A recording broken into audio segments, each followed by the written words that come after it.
Bom dia, nós vamos então dar início aqui à entrevista com Gil Vicente Ricardi. Depois você fala um pouco aí da sua formação, né?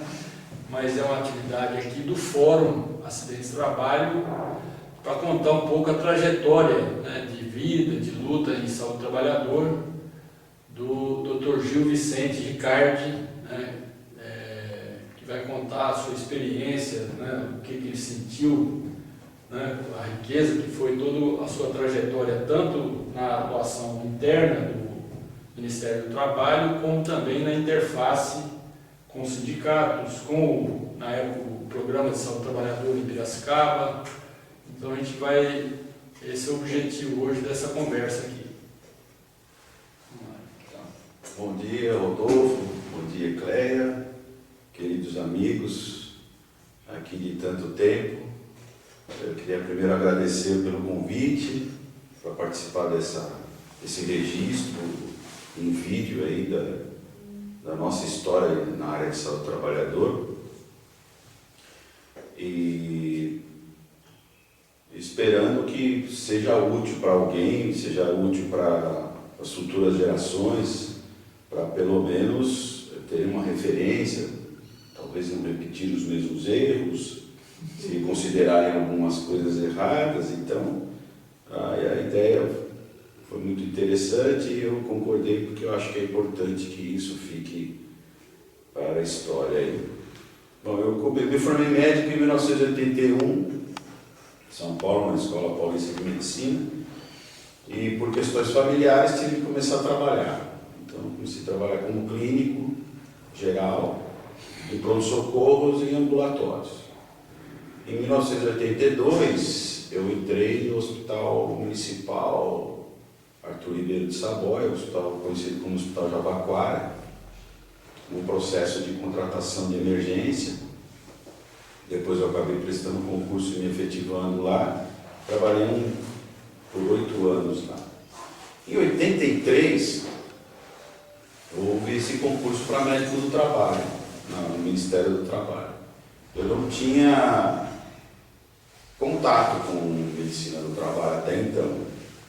Eu fui estimulado por um colega de plantão, lá do Hospital Jabaquara, a fazer esse concurso, a prestar.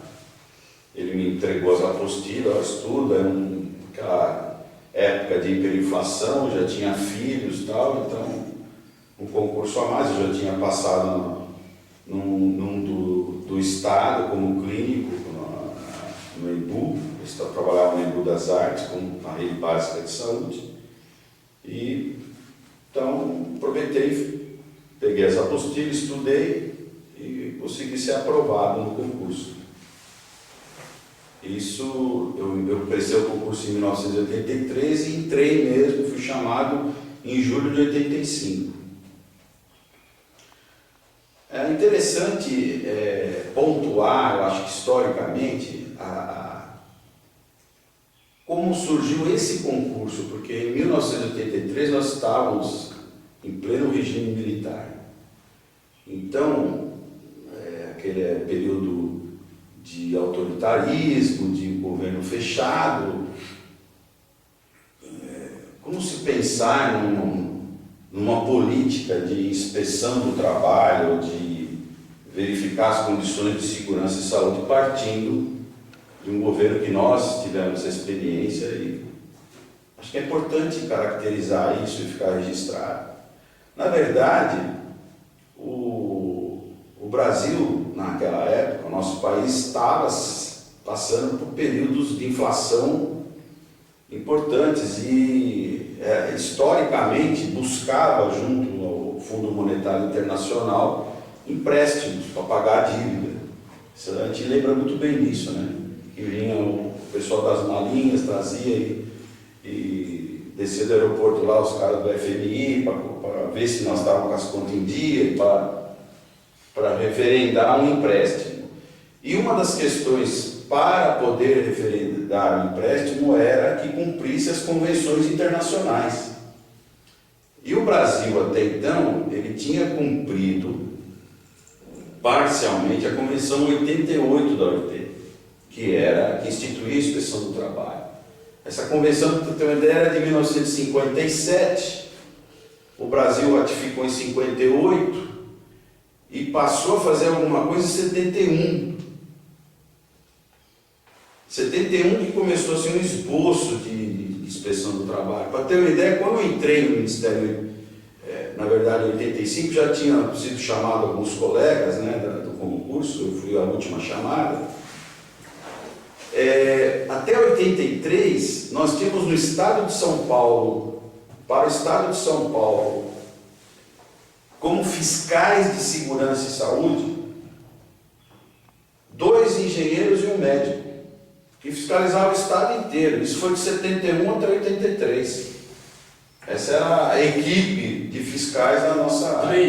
3, do estado inteiro. E tinha lá os inspetores do trabalho, os fiscais do trabalho, que faziam a parte de segurança e saúde. Até porque a portaria 3214 é de 78, a primeira, que foi instituída como uma normatização da Lei 6.514, que é de 77, que é a que instituiu o capítulo 5º da CLT, que é a segurança e saúde do trabalho. Não tinha na CLT um texto tão claro, detalhado, dizendo o que tinha que ter CIPA, que tinha que ter, né, serviço médico, fazer exame médico, está tudo lá no capítulo 5º da CLT de uma maneira geral. E aí a portaria 3214 detalha isso, né, a normatização de uma lei. É o processo de instituição, de caracterização de uma lei no Brasil.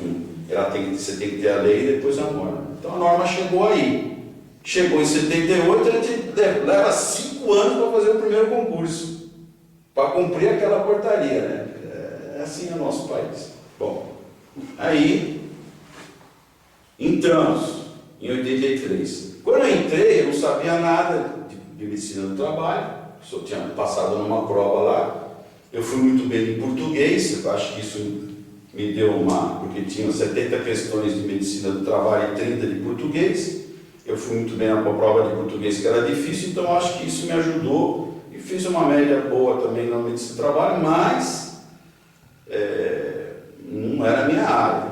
Aí em 86 eu entrei em 85 lá, em 86 eu entrei para fazer especialização na Faculdade de Ciências Médicas da Santa Casa. Eu fiz um curso de especialização inteiro, em 87 eu tirei o título de especialista em médico do trabalho pela ANANT. Então eu comecei ao meio contrário, aí, a minha trajetória, pelo menos de formação. Em 83, quando os colegas entraram, eles tinham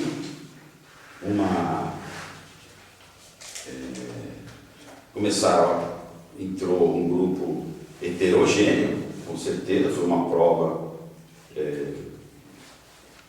lícita, até onde eu sei. Então entrou e já começaram a se formar alguns grupos, um grupo mais pró-trabalhador, um grupo mais tecnicista, né? Aquele pessoal mais técnico e tal. Nesse grupo mais pró-trabalhador tinha Fernanda Gianazzi, a conhecida Fernanda Gianazzi, tinha como engenheira, né? Porque o curso foi para médicos e engenheiros. 70 vagas para médicos, 70 para engenheiros. Tinha Cecília Zavariz, Danilo Costa, Rui Magrini, Mário Bonciani. Mário Bonciani já era um dos médicos que tinha antes, já era mais antigo. Acho que ele entrou em 75. Então tinha um grupo que começou a trabalhar para fiscalizar mesmo. E o que ocorreu foi que a chefia, na época, retirou, pelo menos a Cecília Zavariz e a Merli Alves, que eu conheço, foram retiradas da rua porque elas estavam fiscalizando. Então foram meio que proibidas de fiscalizar, porque elas fizeram o que tinham que ter feito. Então, você vê que começou, o pessoal fez o concurso, tudo, mas houve um certo impedimento. E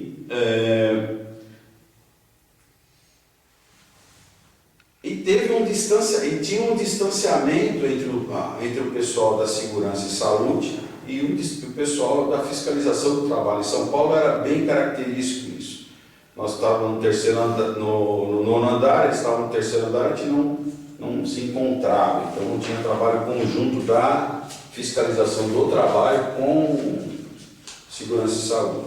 Só uma dúvida, o pessoal da saúde e segurança, eles faziam a parte trabalhista também ou era totalmente apartado? Na época era totalmente apartado, não tinha nada. Nós não fomos treinados para fazer esse tipo de fiscalização. Aliás, o treinamento foi, eu diria, pro forma, porque eu entrei lá, sentei numa sala, hoje é o treinamento. O colega fiscal mais antigo lá explicou como é que preenchia um termo de notificação para dar prazo e um auto de infração que era a multa. Entregou os blocos para a gente, naquela era bloco... Carbono. Nem era carbonado, tinha que botar o tal do papel carbono. Quem não conhece, pesquisa no Google. Os jovens não conhecem isso aí. Né? Punha lá e escrevia à mão. Né? E virem-se. Foi assim, eu treinei. Aí, o pessoal da auditoria trabalhista em geral fazia saúde e segurança? Não. Também não? Assim, alguns faziam coisa de CIPA e tal. Meio superficial. Via se tinha CIPA, se tinha um exame médico, o papel eles examinavam. Mas a gente começou a fiscalizar. Aí, por sorte, justamente nesse grupo que tinha Merli, Fernanda, esse grupo, eu grudei neles, nós ficamos 6 meses na VASP, fazendo um trabalho de fiscalização na VASP, que tinha um problema sério de segurança lá no aeroporto de Congonhas. Ficamos 6 meses lá. Então, às vezes que a gente tinha, como o horário era mais flexível, a gente agendava e ia no horário que marcava, a gente fazia essa tal fiscalização. E foi aí que eu comecei a aprender, a me interessar, e depois eu fiz a especialização e fui começar a fazer alguma coisa assim sozinho e com mais intensidade, justamente lá com 87, 88, eu tinha mais segurança. E aí nós começamos a defender a aplicação, esse grupo, que era o mais pró-trabalhador, que eu acho que vai estancar, da Convenção 148 da OIT, de fiscalizar com acompanhamento sindical. Aí que entra meu caro amigo Rodolfo, foi ali que eu conheci o Rodolfo, que ele era engenheiro do Sindicato dos Químicos, e foi ali que nós começamos a conversar e trabalhar e fiscalizar junto. E era proibido entrar, tinha essa Convenção 148, mas ninguém fazia isso. A gente começou a fazer, vamos dizer, de uma maneira pioneira e de uma maneira meio pirata, eu diria. Porque a gente, obviamente, esse grupo mais pró-trabalhador começou a sentar e conversar, e discutir. Vamos por onde? Por aqui, meio que nos isolamos daquele mecanismo de fiscalização pro forma. O que era esse mecanismo pro forma que, depois desse treinamento, auto de infração em termos de notificação que nós tivemos, a gente foi ver como é que era o modelo. Então, você recebia um processo, uma denúncia, o fiscal ia lá, tradicionalmente, nem fazia muita notificação, fazia já o auto de infração direto, multava a empresa, colocava a multa no processo e mandava arquivar.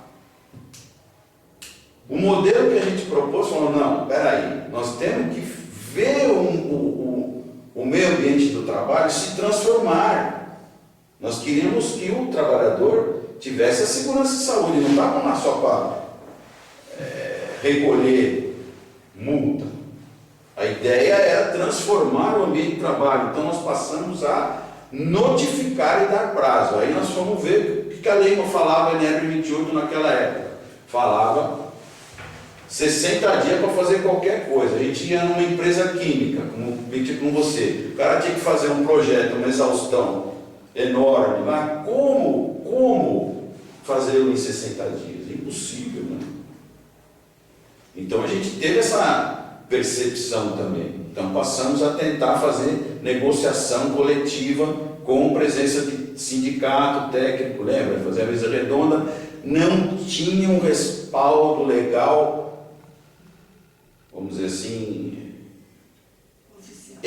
oficial. A gente fazia uma coisa meio no medo, porque dar prazo para uma questão, por exemplo, de exaustão era deixar o trabalhador exposto mais um tempo, mas a gente ficava no pé. A gente não devolvia o processo, ficava com ele. Até a empresa demonstrar alguma coisa, até passar isso. Aí qual foi a nossa surpresa em 1988? O José Luiz Riani, o Riani entrou naquele período como coordenador de segurança e saúde lá em Brasília. Eu nem sei a história como é que foi. É melhor falar com o Riani. Mas ele caiu lá. Uma fase pós-ditadura, né? 88, 89, já era aposentadora, perdão. Outra coisa que eu queria te falar nesse contexto que você colocou, né?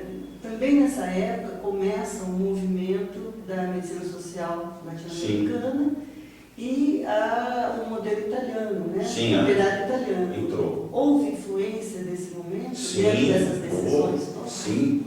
Eu vou contar quais os colegas que abraçaram mais essa área. Foi o Danilo, foi o Mário Garuzelski, o Mário Bonciani alguma coisa, mas eu via muito os dois. O Hélio Baez também. O Hélio Baez também. Porque Tá? esse momento ele cria bastante regras e normas, né? Sim. Mas dentro do SUS, né? Sim. Mas isso refluiu para o Ministério do Trabalho? Não muito. A gente via esse movimento na saúde, o Danilo principalmente e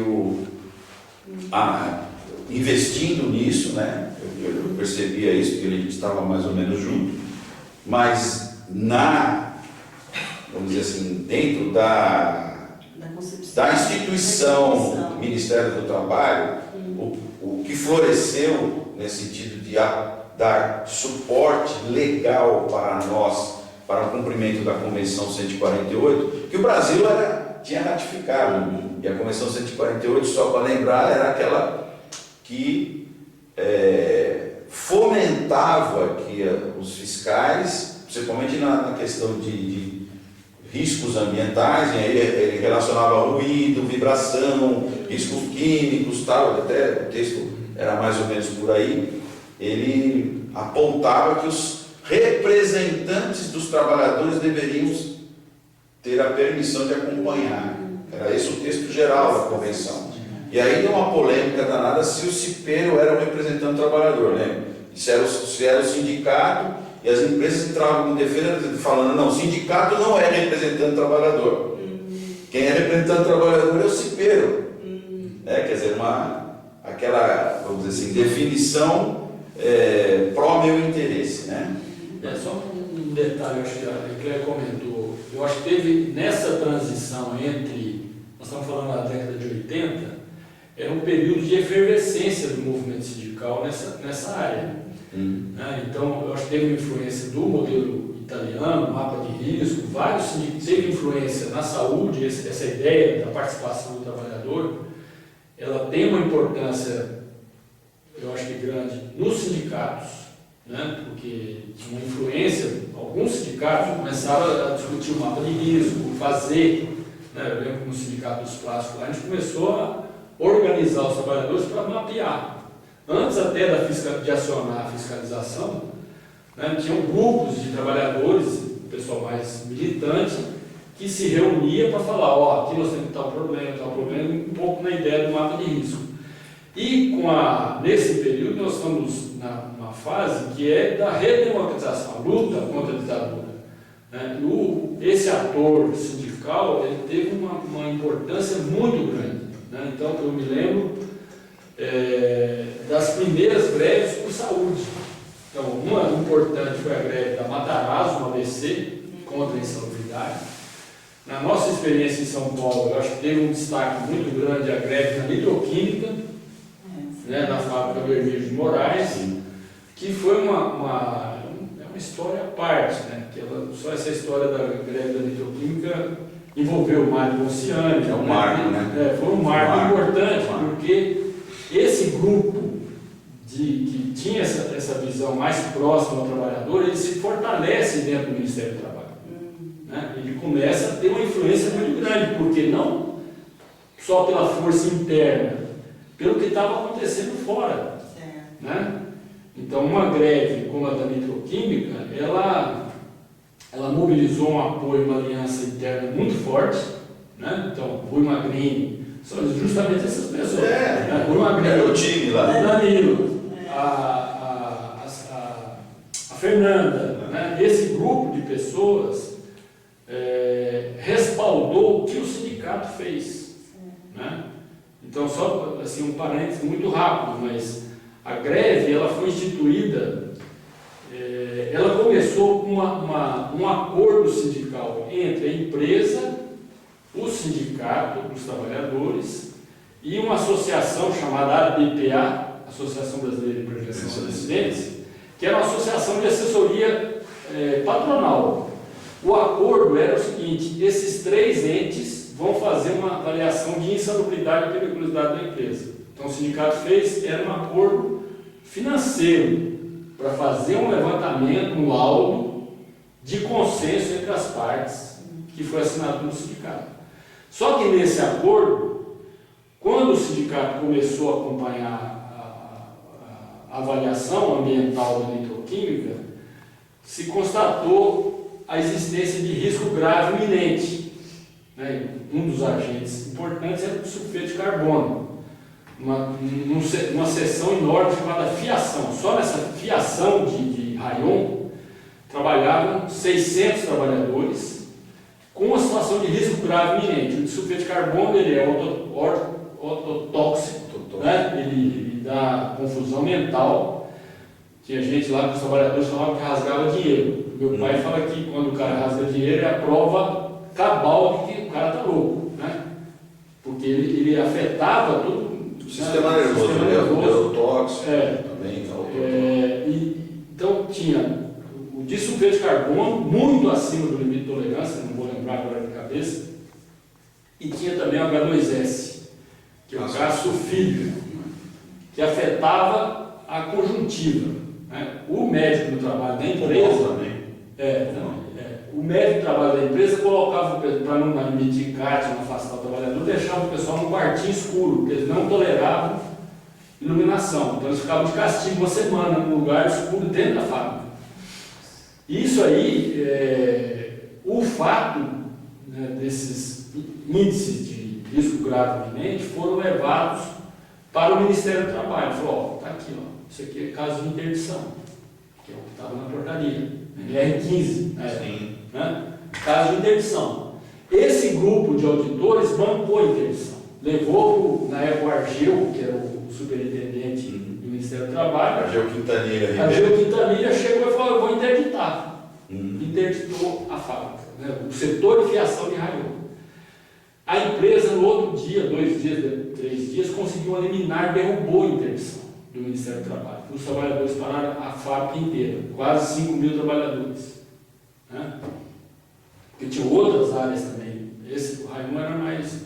Então, essa luta da nitroquímica, ela, de certa forma, influenciou. Na eleição municipal, o Hermílio era o principal candidato à eleição de São Paulo. Né? Perdeu as eleições por conta da saúde e segurança. Porque, na época, o Maluf pegou a gravação dos trabalhadores na porta da fábrica, ele foi lá o Maluf foi lá e capturou as imagens e colocou na televisão contra o Hermílio. O interesse eleitoral. Do interesse eleitoral. Né? E, enfim, nem ele foi eleito, e nem o Hermílio de Moraes, mas teve uma repercussão grande aí. Um parênteses dessa história, eu acho que é uma marca importante. Foi um momento histórico. Eu me lembro dessa. Quem participou muito disso foi o Danilo, o Mário G, parece também. Mário e o Bonciano. O Bonciano. Os 3 ficaram responsáveis por essa interdição, que foi a Fernanda também. Né? A Fernanda também. Nós fizemos uma reunião com esse grupo. Eu não participei diretamente. Eu acho que vocês não estavam nesse dia, né? Mas a gente fez uma reunião para discutir. Depois eu fiz um acompanhamento e tal. Pós interdição, eu fiz um acompanhamento que me chamaram. Agora vamos voltar para o Júlio. Então, é um parênteses importante, porque é justamente esse grupo lá. De qualquer maneira, só para concluir a parte de São Paulo dos destaques, né, a entrada do Riani na coordenação da Secretaria de Segurança e Saúde do Trabalho em Brasília, que era a secretaria vinculada ao ministro, na época era vinculada diretamente ao ministro, tinha um status importante, porque depois foi retirado isso daí, por isso que eu estou colocando isso. Ele conseguiu colocar nas NRs o texto da Convenção 148 da OIT, só para concluir aqui, fechar aqui, que foi o subitem 1.7, a linha D da NR1, que está até hoje, diz que os representantes do sindicato, representantes dos trabalhadores, devem ter permissão para acompanhar a fiscalização de segurança do trabalho, mas fica dentro do poder discricionário do auditor fiscal. Então, se o auditor também não quiser, fica a critério dele, tá? Mas pelo menos foi um avanço, porque deu respaldo para nós, que começamos a fazer notificações de prazo, e aí, de prazos maiores, porque fiscalizávamos junto com o sindicato, qualquer modelo, fiscalizávamos com o sindicato, e sentava em mesa redonda, e faziam uma mesa redonda cuja pauta era ampliação de prazo da notificação. Então, a NR 28 foi alterada por conta desse trabalho nosso de fazer a mesa redonda antes, sem o respaldo legal total. E aí o Riani veio com a modificação também na NR 28, que trouxe a possibilidade de você ampliar até 120 dias, então de 60 dias que passou, que era anteriormente o prazo máximo, passou para 120 dias a notificação do fiscal.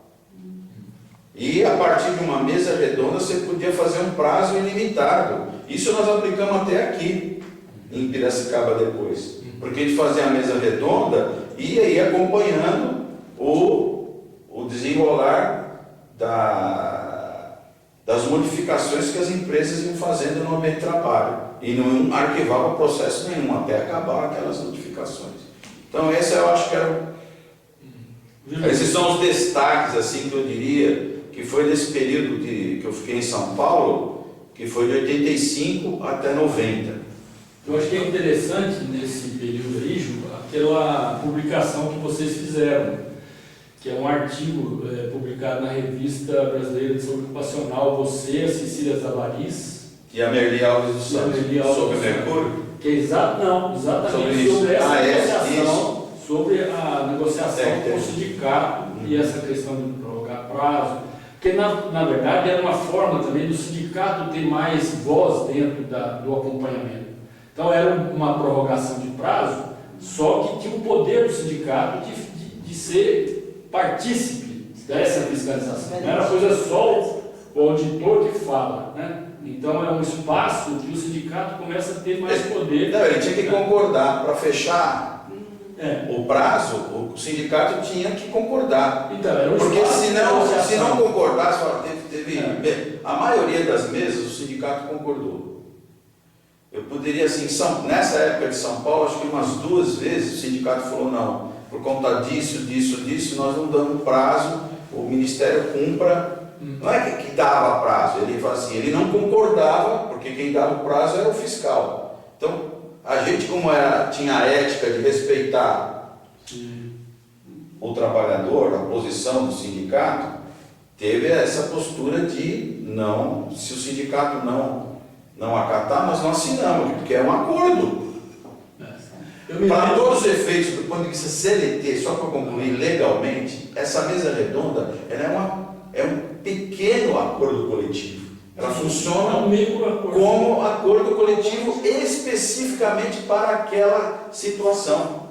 Se é, por exemplo, 1 ano para fazer um vestiário, que nem nós negociamos aqui com uma empresa, de alimento, que fomos acompanhar, a empresa não tinha vestiário, então precisa construir o vestiário, porque eram 300 trabalhadores, então tem que construir, não tem? Então ficou o acordo para a gente acompanhando a obra. Então essa metodologia, ainda bem que você lembrou, eu tinha esquecido dessa publicação.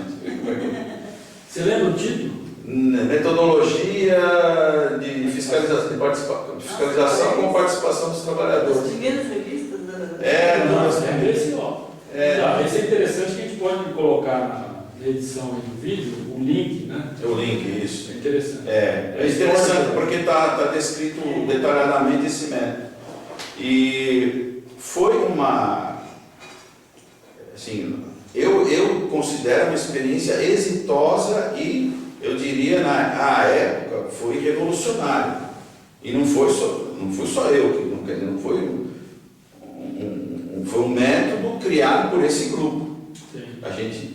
Todos eles acabavam usando isso, todos que tinham essa postura mais... E é interessante, por exemplo, na época eu era assessor do sindicato, né? Uma das questões que o sindicato sempre investia politicamente, achava importante, era contar com uma CIPA atuante. Sim. Né? Dentro da fábrica.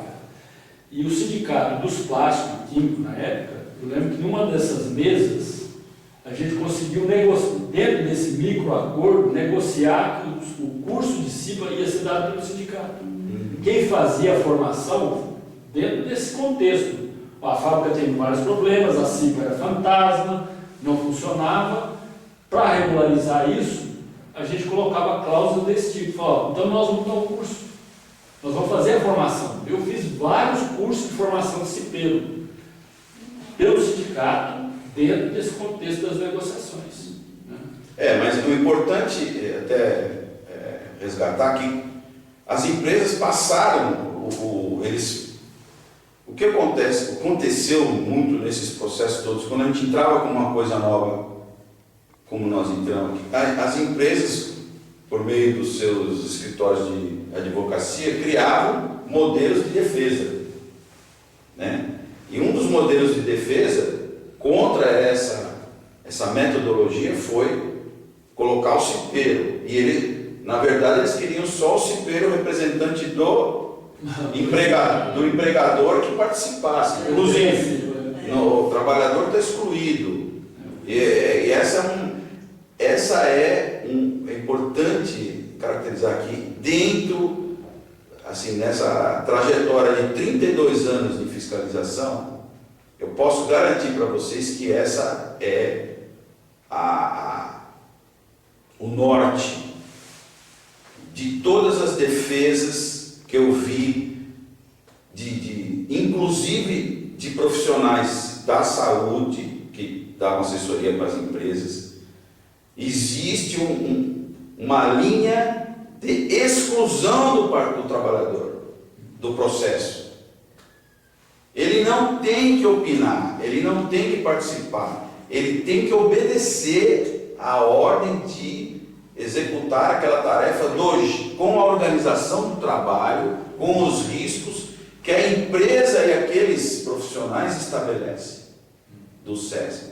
Ele não tem direito a... E vamos dizer assim, isso aqui foi uma ação que levava a uma democratização pelo menos, se não era total do chão de fábrica, porque isso não existiu, que eu saiba, e dentro do contexto atual também acho que fica pouco provável que vai existir, acho que nós não vamos ver isso.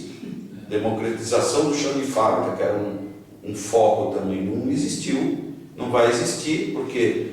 por que da democratização? Porque a saúde do trabalhador, ele tem que ter vez e voz aquilo que ele vai se expor. Qual é o direito dele de falar, não, eu não vou me expor?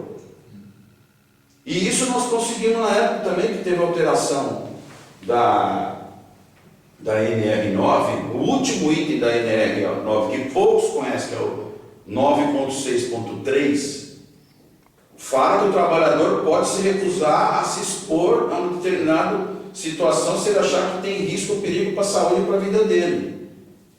Ninguém fomenta isso, ninguém vai atrás disso, os próprios trabalhadores e sindicatos têm tido medo de aplicar essa, e os fiscais também não. Mas o que está no texto também? Desde que o chefe, tem que ter um porém, né? Uma vírgula, desde que o chefe e o profissional do CERT vá lá e avalie se está ou não, tudo. Mas nem isso eles fazem. Então o trabalhador não teve esse contexto de democratização. Então, não tendo esse contexto, pelo menos a gente conseguia, né? A gente conseguiu algumas modificações, mostrando inclusive estatística e epidemiologia de doentes, né?